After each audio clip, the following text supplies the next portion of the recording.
నేను కొణిదెల పవన్ కళ్యాణ్ అనే నేను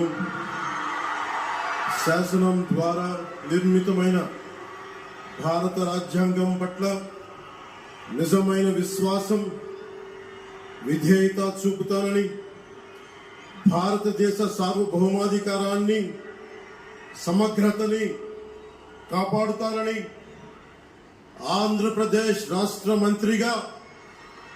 నా కర్తవ్యాలను శ్రద్ధతో, అంతఃకరణ శుద్ధితో నిర్వహిస్తానని, భయం గాని, పక్షపాతం గాని, రాగద్వేషాలు గాని లేకుండా రాజ్యాంగాన్ని, శాసనాలని అనుసరించి ప్రజలందరికీ న్యాయం చేకూరుస్తానని దైవ సాక్షిగా ప్రమాణం చేస్తున్నాను. నేను కొణిదెల పవన్ కళ్యాణ్ అనే నేను